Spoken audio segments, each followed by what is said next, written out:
Saya akan sampaikan update penutupan indeks harga saham gabungan di perdagangan di sesi kedua hari ini masih bertahan di zona hijau, namun penguatannya lebih ke arah terbatas pemirsa. Posisi saat ini menguat di 0,64% di 7.747,905, di mana secara intraday di sepanjang perdagangan hari ini indeks harga saham gabungan sempat menguat ke 7.819,098. Saham-saham perbankan big cap Himbara dan juga saham-saham Himbara lainnya hari ini mengalami penguatan yang cukup signifikan. BMRI menguat di 1,82%, BBRI melesat di atas 5%, bahkan BBNI menguat di 7,80%. BRIS dan juga saham BBTN ikut menguat, BRIS melesat di atas 6%, 2.660, sementara BBTN juga menguat pemirsa di 6,27% di 1.355. Sementara pemberat datang dari saham-saham barang baku ada Antam melemah di 3,42% di 3.390, MDKA melemah di 3,85% di level 2.500, sementara BRMS juga melemah di 1,21%. Telkom dari infrastruktur saham big cap lainnya juga tertekan di 2,22%. Tekanan dalam juga terjadi untuk DSSA. Hari ini intraday melemah di atas 7% seiring rilis kinerja mereka di semester pertama di 2025 dari posisi laba dan pendapatan ini mengalami penurunan pemirsa.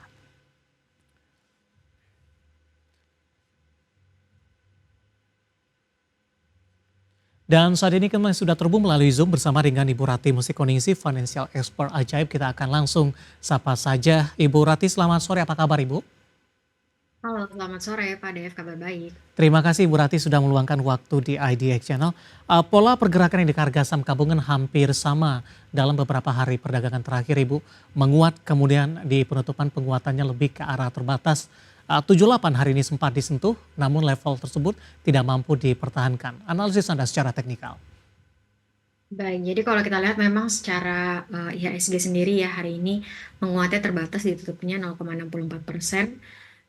Kita melihat hari ini sebenarnya sempat naik ke 1,5% tapi ditutupnya menguat terbatas karena tadi di pagi hari itu ada gap up ya dari saham-saham sektor perbankan karena kita tahu akan ada istilahnya quantitative easing lah ya dari Bank Indonesia dengan cara membeli SBN ya bank-bank ya sehingga nanti keluar uang 200 triliun yang pastinya akan memberikan likuiditas di sektor perbankan.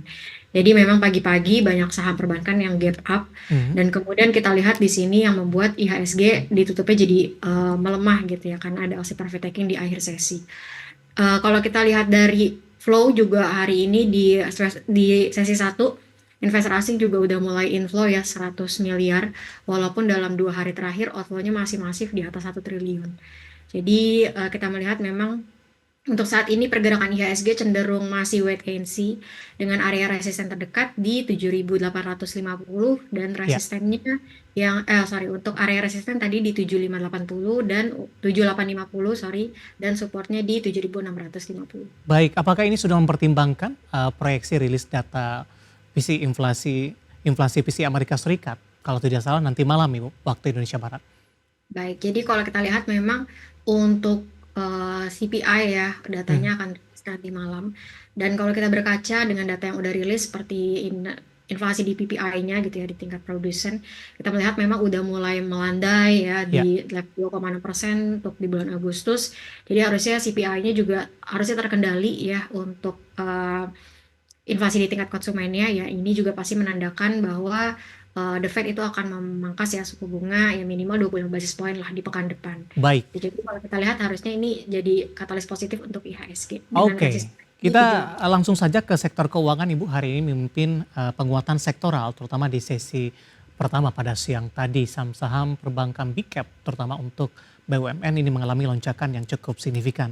Dari penguatan yang terjadi hari ini bervariasi di antara 3 saham BUMN, mana yang lebih direkomendasikan, mana yang lebih menarik di tengah penguatan di sepanjang hari ini?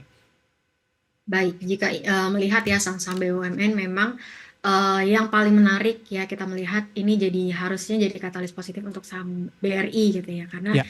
BRI ini memang sedikit bisa dibilang kalau dibilang dari beberapa laporan keuangan perbankan BBRI ini memang paling rendah nih untuk pertumbuhannya, bahkan minus ya secara year on year. Jadi pastinya dengan pemberian apa namanya kebijakan yang lebih lebih istilahnya lebih longgar lah ya. Ya, Ini akan berdampak positif untuk timnya BRI yang bisa kembali naik, kemudian cost of fund yang bisa turun dan juga asset quality yang membaik. baik, rekomendasinya untuk BBRI singkat saja Bu, support dan resistennya dan masih direkomendasikan buy tidak? Baik, kalau untuk BBRI secara teknikal kita bisa melihatnya ini untuk jangka pendek gitu ya. Jadi kalau Mhm. misalnya mau trading untuk saham BBRI bisa pertimbangkan area resistnya di 4.220, kemudian untuk area support terdekat di area 4.000 ya di area Baik. psikologisnya. Itu untuk BBRI. Jadi sebenarnya masih menarik untuk jangka pendek dulu aja. Oke, penutupan hari ini di 4.080 melesat di 5,15% dan lagi-lagi keputusan investasi tetap ada di tangan pemirsa IDX Channel. Ibu Rati, kita akan jeda terlebih dahulu. Nanti kita akan coba lihat 4 saham pilihan yang direkomendasikan dan sekaligus menjawab beberapa pertanyaan yang masuk di WhatsApp interaktif kami di segmen terakhir nantinya. Dan pemirsa, kami akan segera kembali sesaat lagi.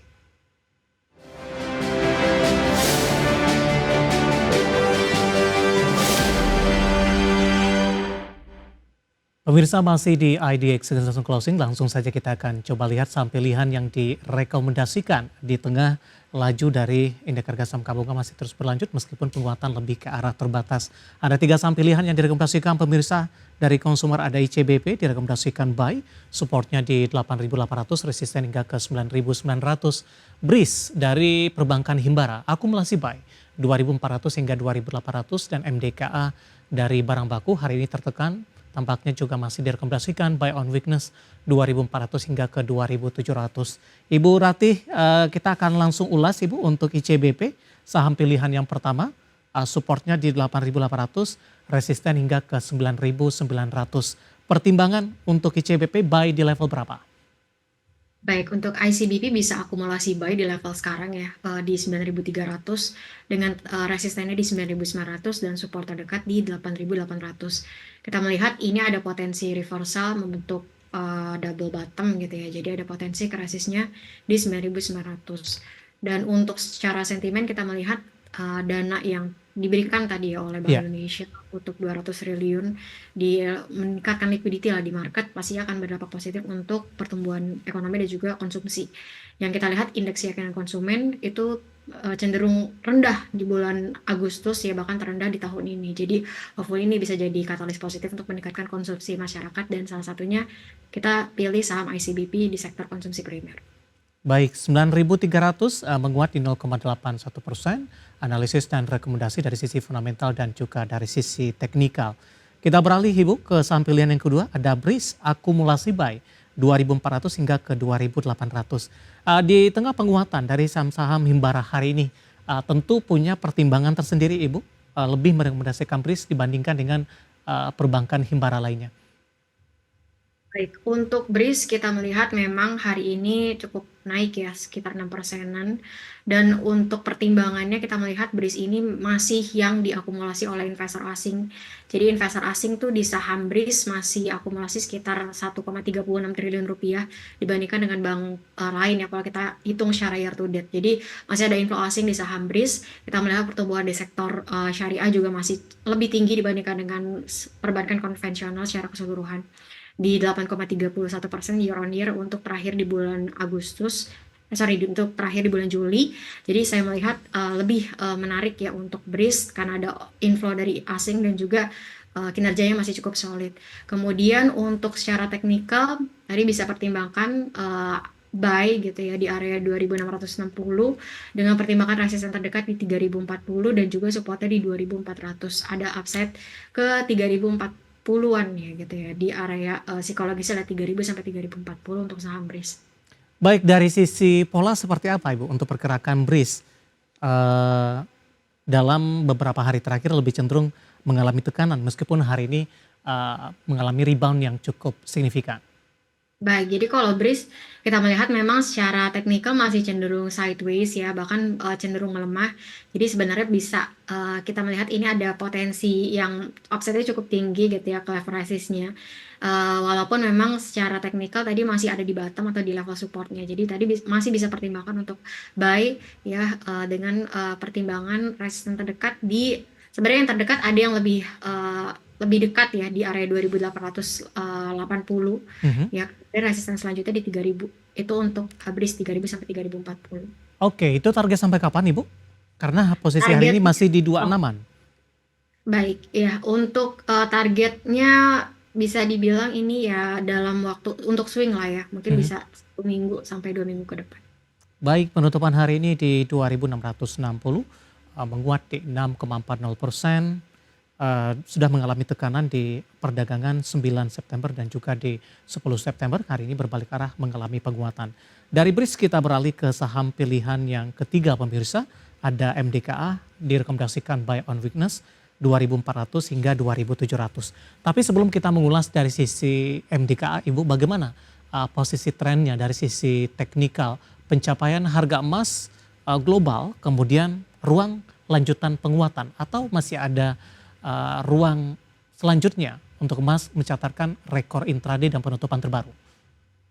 Baik, jadi untuk per deka kita melihat memang 2 hari terakhir koreksi ya, karena memang harga emasnya udah cenderung sideways, tapi kita melihat masih menarik lah, masih di atas 3.600 US dollar per troy ounce. Jadi secara komoditi harganya juga masih oke.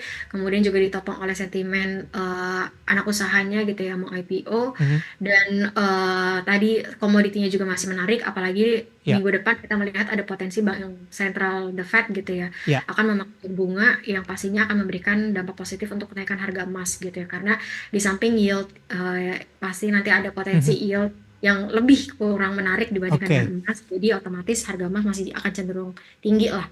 baik. Singkat saja Ibu, hari ini MDKA melemah di 3,85% di 2.500. Momentum buy on weakness-nya di level berapa?